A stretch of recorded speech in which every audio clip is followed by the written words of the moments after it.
ప్రేక్షకులకి ఆ లలితాంబిక అమ్మవారి యొక్క అనుగ్రహం పరిపూర్ణంగా కలగాలని మనస్ఫూర్తిగా కోరుకుంటూ మనం ఈరోజు చెప్పుకోబోయేటువంటి అతి ముఖ్యమైనటువంటి టాపిక్ ఏమిటి అంటే, మనము ఈ యొక్క జన్మలో జన్మించినప్పుడు ఒక యోగంలో జన్మిస్తాం.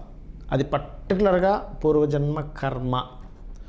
ఆ పూర్వజన్మ కర్మను కనుక మనం సెట్ చేసుకోగలిగితే, అది ఏ రూపంలో వస్తుందో తెలుసుకోగలిగితే, దాని జోలికి వెళ్లకుండా మనం జాగ్రత్త పడగలిగితే 100% మనం సేవ్ అవుతాం. గుర్తుపెట్టుకోండి. అది ఒక్కొక్క లగ్నానికి ఒక్కొక్క రకంగా ఉంటుంది.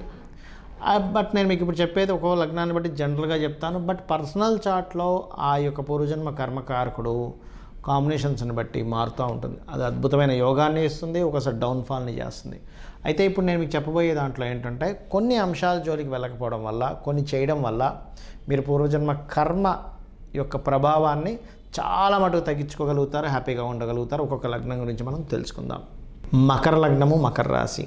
మీకు ఈ యొక్క పూర్వజన్మ కర్మ ఏ రూపంలో మీకు కనెక్ట్ అవుతుంది? గుర్తుపెట్టుకోండి, సహజంగా 4 and 11th లార్డ్ కుజుడు, 6th లార్డ్ బుధుడు. మీకు గనక బుధుడు పాడయ్యాడు అనుకోండి, ఉదాహరణకి ఫస్ట్ అప్పుల రూపంలో ఇస్తుంది. దాని తర్వాత ఏదైనా ఒక ల్యాండ్, అంటే మీకు సరిపోనటువంటి ల్యాండ్, అంటే మీ పేరులో ఉండేటువంటి వర్గరీత్యా ఒక తప్పుడు సంబంధమైనటువంటిది, అంటే ఇన్ సెన్స్ రాంగ్ డైరెక్షన్ ఉన్నటువంటిది, అక్కడ ఏదైనా వాస్తు దోషం ఉన్నటువంటిది, లేనట్లయితే అదేదైనా గొడవల్లో ఉన్నటువంటి ల్యాండ్ తీసుకోవడం ద్వారా మీరు ఇరుక్కుంటారు.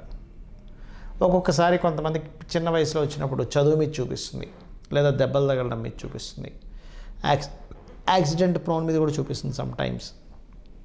ఇది మెయిన్.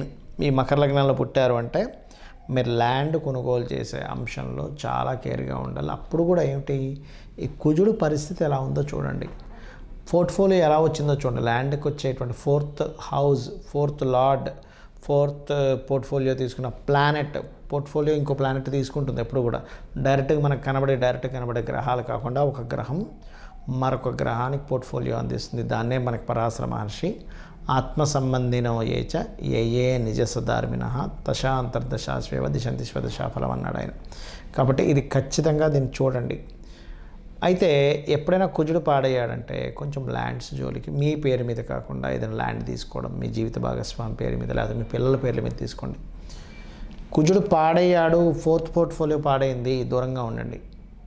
వాహనం మీరు తిరుగుతారు, కానీ మీ జీవిత భాగస్వామి పేరు మీద లేదా మీ పిల్లల పేరు మీద ఉండాలి. గృహం, వాహనం అన్నీ కూడా. అప్పుడు మీరు ఆ యొక్క కర్మలో ఇరుక్కోరు. మీకు ఏం చేస్తుందంటే ప్లానెట్ అక్కడ ఏదైనా దోషం ఉండి అందులోకి మీరు ఇరుక్కునేలా చేస్తుంది. ఒక వాహనం కొంటారు మీ పేరు మీద, అది 4th హౌస్ పాడైపోయింది అనుకోండి, ఏ యాక్సిడెంట్ అవ్వడము, మాటికి ఏదో ఇబ్బంది రావడము, ఇటువంటివి ఇచ్చి తీరుతుంది ఖచ్చితంగా.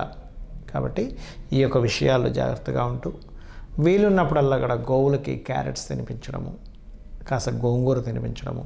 నవగ్రహాల్లో పర్టికులర్గా మీకు చూడండి, ఒక్కొక్కసారి నవగ్రహాల్లో ఈ కుజరాశుల్లో ఏదైనా గ్రహం ఉంది, అంటే ఇన్ సెన్స్ వృశ్చికంలో ఏదైనా గ్రహం ఉంది, ఏదైనా ఒక పోర్ట్ఫోలియో మీకు కనెక్ట్ అయింది, అప్పుడు ఆ గ్రహము ఏ అంటే మీ పర్సనల్ చార్ట్లో ఉంటుంది. ఇది జనరల్గా చెప్పడానికి కుదరదు. అది ఏ భావాధిపతి అయ్యాడో ఆ భావ సంబంధించినటువంటి ఒక కర్మ మిమ్మల్ని వెంటాడుతూ ఉంటుంది. దాన్ని కేవలం కందులు దానంగా ఇవ్వడము, సుబ్రహ్మణ్యేశ్వర స్వామి ఆరాధన చేయడము, లేదా ముఖ్యంగా లలితా అమ్మవారి ఆరాధన. మీ యొక్క కర్మ తొలగాలి అంటే మకర లగ్నం వారు 100% లలితా అమ్మవారిని కనుక పట్టుకున్నారా, మీ కర్మ పూర్తిగా తుడిచిపెట్టుకుపోతుంది. గుర్తుపెట్టుకోండి, అది తుడిచిపెట్టుకుపోవాలంటే లలితా అమ్మవారే. ఈ మకర లగ్నానికి చాలామందికి డేట్ ఆఫ్ బర్త్ ఉండదు. మరి అలాంటప్పుడు పూర్వజన్మ కర్మను తెలుసుకోవడం ఎలాగా అనేటువంటి చాలామందికి డౌట్ వస్తూ ఉంటుంది. ఇక్కడ మీ లైఫ్లో జరిగేటువంటి కొన్ని సంఘటనలు తీసుకొని, ఓకే నా లైఫ్ దీంతో కనెక్ట్ అయ్యి ఉందన్నమాట అని అనుకుని కూడా మీరు చేసుకోవచ్చు. అంటే ఉదాహరణకి ఎక్కువ అప్పుల పాలైపోతున్నామండి, బంధువర్గంలో అప్పుల పాలు ఇచ్చే నేను ఇబ్బంది పడుతున్నా అంటే మీ పూర్వజన్మ కర్మ దాంతో కనెక్ట్ అయింది. అప్పుడు మీరు సూర్య నమస్కారాలు చేసుకోండి. అలా కాదండి, నాకేదో కలిసి వస్తుందని అన్నారు, నేను దానికోసం తిరుగుతున్నానంటే మీరు ఖచ్చితంగా విష్ణు సహస్రనామాలు చేసుకోవాలి. అప్పుడు కానీ మీరు బయటపడరు, గుర్తుపెట్టుకోండి. లేదు నేను కొంతమంది చూడండి, కొన్ని సినిమా ఫీల్డ్ అనో ఫ్యాషన్ రిలేటెడ్ దాంట్లో వెళ్ళిపోయి అక్కడ బోల్డ్ అంత ఖర్చు పెట్టేసి లేకపోతే ఇంకా కరెక్ట్గా చెప్పాలంటే అనవసరమైన గొడవల్లోకి ఇరుక్కుంటారు. అంటే బాగా గొడవల్లోకి ఇరుక్కుంటుంటారు. ఒక చిన్న గొడవ నా లైఫ్లో పెద్ద టర్న్ తీసుకొచ్చింది అంటూ ఉంటారు. అలా మీకు ఏదైనా ఒక గొడవ మూలంగా మీ లైఫ్ ఇబ్బంది పడుతుంది, ప్రతిసారి ఒక గొడవ వల్ల ఇబ్బంది పడుతుందంటే మీరు చేయవలసింది ఏంటంటే లలిత సహస్రనామాలు చేస్తూ ఉండాలి, గోవుకి క్యారెట్స్ తినిపిస్తూ ఉండాలి. మరి కొంతమందికి ఏమవుతుందంటే ఇక్కడ కట్టిన గృహం వల్ల లేకపోతే ఒక వాహనం తీసుకోవడం వల్ల మీ లైఫ్ ఒక మంచి స్టేజ్గా అసలు టర్న్ అయిపోతుంది. అదే మీ పూర్వజన్మలో ఉండేటువంటి బ్యాడ్ కర్మ. అలాంటప్పుడు చేయవలసింది ఏంటంటే సుబ్రహ్మణ్యేశ్వర స్వామి ఆరాధన చేయాలి. అలా కాకుండా మీరు ఉదాహరణకి జీవిత భాగస్వామి ఎంటర్ అయినప్పటి నుంచే నా లైఫ్ టర్న్ అయింది అంటూ ఉంటారు. అలాంటప్పుడు మీరు చేయవలసింది దక్షిణామూర్తి ఆరాధన. మరికొంతమందికి ఏమవుతుందంటే ఇక్కడ సమ్టైమ్స్ మీరు ఏదైనా ఒక ఫుడ్ రిలేటెడ్ సంబంధించిన బిజినెస్లోకి ఎంటర్ అవ్వడం వల్ల ఇబ్బంది అవుతుంది. అలాంటప్పుడు మీరు చేయవలసింది ఏంటంటే వెంకటేశ్వర స్వామి ఆరాధన. మరికొన్నిసార్లు కొంతమందికి గమనించుకున్నట్లయితే ఇక్కడ